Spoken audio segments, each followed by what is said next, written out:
Hey, George. Jian here. I'm going to be on your show tonight. I understand that Andrew Lloyd Webber is on as well, which is amazing. I saw Cats 100 times. I just saw it once, but it was good. You know, the cats and the makeup. And really excited to be on your show. See you in a couple minutes. Thank you, JG. I'm excited too. As you said, the man behind Broadway's biggest shows. Andrew Lloyd Webber and some stories behind music. Plus, one of our leading ladies, Cynthia Dale, with the Broadway musicals you'd like to see. And the handsome man off the top, Jian Ghomeshi, takes on the Three Things panel. When do you start dressing your age? Why don't you guys answer that? When you know... The show starts now.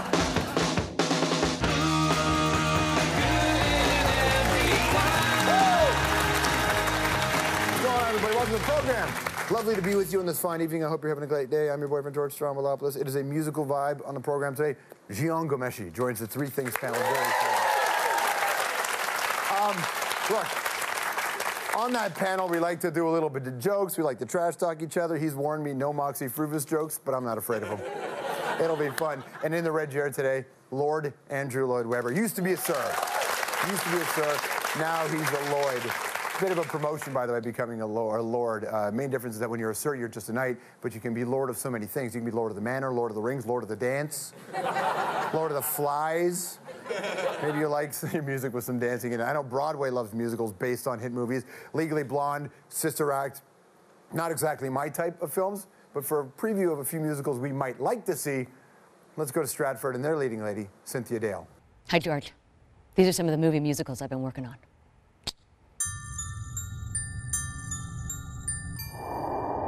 We need an old priest and a young priest, and we're probably gonna need some clean sheets and a bar of soap for a potty-mouthed little girl. First you get the money, then you get the power, and when you get the power, that's when you get the women.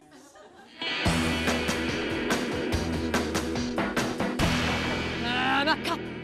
I should have told you before. I just got shot, and now I'm lying on the floor.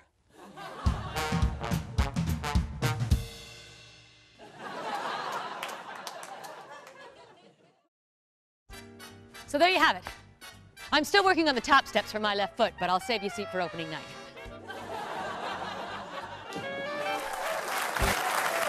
Thank you very much to Cynthia Dale. You can see her at the Stratford Festival through October the 28th in 42nd Street. One of the few hit musicals not written by the guy that's going to grace the red chair in just a second. He's not just a composer, but he's an ultimate brand.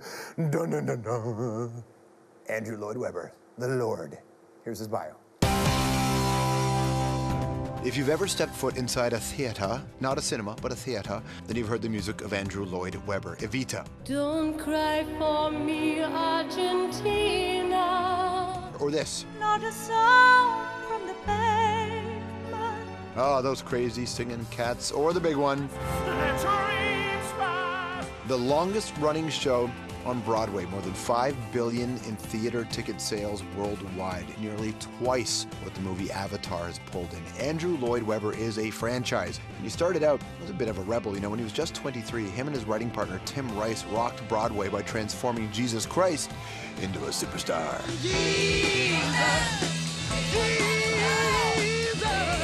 In all, Andrew's created 18 shows, won 7 Tonys, and turned his attention to television. The current job? Helped create the next generation of theater fans. He found a new star for The Sound of Music. Alicia!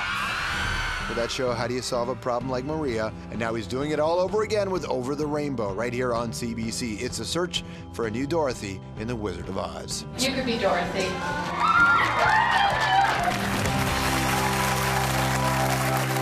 Please welcome Sir Andrew Lloyd Webber. Okay, to see you again. Great to see you. How are you? Very well. That's right. Yeah. Last time you were here, we were trying to find Maria. We were looking for Maria, yes. We found Maria. We found Maria. Now we're finding Dorothy. That's right. Both iconic in their own way. They are. Very different. Different challenges in finding one? Yeah, I mean, with Dorothy, of course, she's got to be absolutely adorable. Right. But she's got to be a bit feisty. I mean, she wanted to get out of Kansas, didn't she? So, yes. And you've got to get that feeling from the girl that she wants to kind of get out and see the world.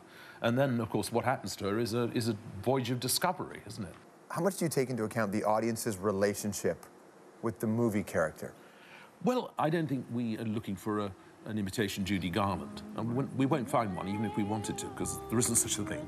Right. But I think Dorothy, for our Dorothy, she's got to be really young, and she's got to be, as I said, adorable. But I think most of all, she's got to have guts. And she has to be able to act as well. Yes, she sure does. But it's the thing that gives me a buzz, because let's face it, I don't need to do this. You're okay. Yeah, I think I can just about get by without it. It's just be working with the kids and getting something out of them. I mean, when the 20 girls arrived down in Barbados this time, they were sort of fairly. I'd say it's a little bit of the stage school had been drilled into them. Really? We stripped it all out. You have to try and strip the veneer off these kids, and get them down to what they really, really are themselves. How old were you when you first, really connected with Wizard? With Wizard? Yeah. Do you know, I'm a late convert to The Wizard of Oz. Yeah. I obviously knew the songs, but I didn't know the movie that well till about 10 years ago. It's often remembered so fondly by those who loved it. So when you came into it with sort of fresh eyes and fresh ears, what were your thoughts? Well, I think the main thing I felt we had to do was to go back to more like the ending of the book. Yeah. Because in the film, of course, she's knocked on the head and unconscious, and the whole thing's a dream. Well, the point about the book is that it wasn't. Right. So we've gone back to that. To the original. Gone back to the original ending, yeah. Let me play this Judy Garland clip here. Somewhere over the rainbow. Sing it with me. Way up high. You can sing it better than I can. Come on, sing along. Come on. Right. That I heard of once in a lullaby. Very similar to... Yeah. She's in a bit of a bad way on that one, isn't she? Yes, she's older. It's the run. I saw what I think was the last performance she ever did at a place called the Talk of the Town in London, and she was late. And I mean, like an hour and a half late. So like Guns N' Roses late. Yeah. I mean, really. But when people were sort of throwing things on the stage, and this broken woman came on, and she tried to do Over the Rainbow, and she couldn't do it. And you know, do you know that's what gave me the idea of how to do Evita? Really? Because I was always very worried about the idea of... I couldn't get my head around the story of Eva Peron at all when Tim Rice suggested it. And then I suddenly thought, what if I gave her an anthem, which became Don't Cry For Me, Argentina, that then turned on her, like Garland the Rainbow had for Garland.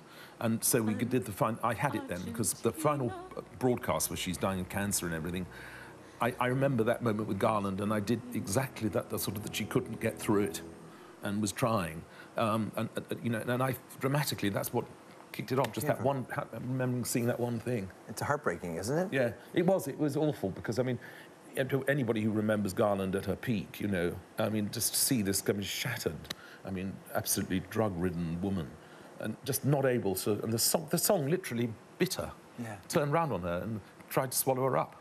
So when you're working with kids now, these young performers... I don't tell them that. You leave that part out.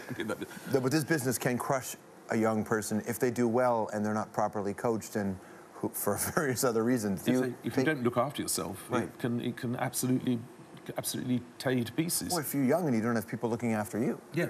Do you take responsibility in some respect for that? Well, in terms of the kids here on these shows, well, certainly when the TV shows are on, yes. But of course, once they're you know, on their careers, you know, you've got to let them go. Right. Phantom was obviously a huge success for you. It was a big part of what happened in Canada. Is it true that Michael Jackson used to come hang around? He was for a time. He's very interested in doing the film, yes. And could you have seen Michael in that? I think I could. Yeah? Yes, I think I could. Which character would he have played? Not Christine, I don't think. Right. He could have easily been the Phantom, I think. It would have been a very different... would have been a very interesting, very different take on it. And I suspect he had a very, very good voice. I suspect he would have sung it very well. Stick around. More with Sir Andrew Lloyd Webber after this. We have Spike Lee coming in today talking about Michael Jackson. Also coming up, backstage with our Three Things panel. You're single, man. That's unbelievable to me. Well, I'm single right now, but I've got my eyes open, you know. Are you looking? Yeah, I mean, if the right person comes along, I'd be really interested. I wish you luck with that, man. Wish you luck. Okay.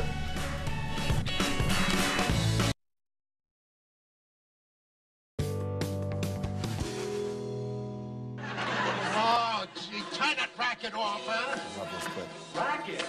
No, that's Jesus Christ Superstar, brother. It's Sunday. I know it's Sunday, and that ain't Sunday music. It's unreligious. Now turn it off, huh?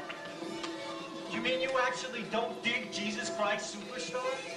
Jesus Christ, I did, and I dug him a long time before you weirdos turned him into a superstar. That's one of my favorite clips. You know, once you make All in the Family, that's something, right? Yeah, I don't think I've seen that. It's a pretty incredible moment. Yeah, there you go. Speaking of family, your own family, you have 5 kids? Yep. You battled with some health issues of late. Did it put your family in a different perspective? Well, not really, because I had prostate cancer, and prostate cancer at a very early stage is a pretty easy thing to eradicate. Right. So I kept just thinking, what a bore this is. I'm taking him away from rehearsals. But I thought I'd get on with it. You know, I thought it was rather matter-of-fact about it. So you're a man who has a lot of financial wherewithal. Yeah. But I heard you say you're not going to give it to your kids. Yes, I'm not. But how do your kids feel when they hear that? Well, I think they rather realise that. I mean, what I'm talking about, they'd like to make it themselves. My oldest son, by my second marriage, is a young A&R man at Island Records now, so he's very, very hit and trendy and everything. And he's making his own way, and he's writing his own music. It's what he wants to do. And I don't think he really wants me to be around helping him. You've written letters and you've allowed your song to be used for conservatives. Conservatives are the first ones that get rid of funding to arts. Yeah. How do you work those two? Although I do take the Conservative side, you don't have to support the government, and I certainly have not. It's disgraceful because every penny that goes into any kind of creative industry, I mean, performing arts, visual arts, and this, that, and the other, comes back to the government 10 times over. Anthropology, you and Tim Rice are on a flight and the pilot gets sick. Which one of you lands the plane? Tim. Okay. Do you burn bridges or blow them up?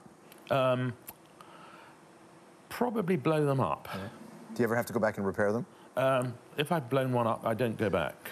Elvis Presley recorded a song of yours, right? It's easy for you? Yes. You know? It's the last song he did. That's unbelievable. So I killed him. And on that note, make sure you watch Over the Rainbow. It's Sundays and Mondays at 8 o'clock right here on the Mother Network CBC. Sir Andrew Lloyd. Lord Andrew Lloyd Webber. Pretty great guy. Thank you so much. All right, my friends, your guy Jian joins the Three Things panel. We're talking about youth and when you know it's time to grow up. I think it's when you have your first kid and it's not from a Cabbage Patch. Like, it's real! What am I gonna do with it? I don't have a kid, obviously. Because you don't shake, right? You're not supposed to shake babies. I think.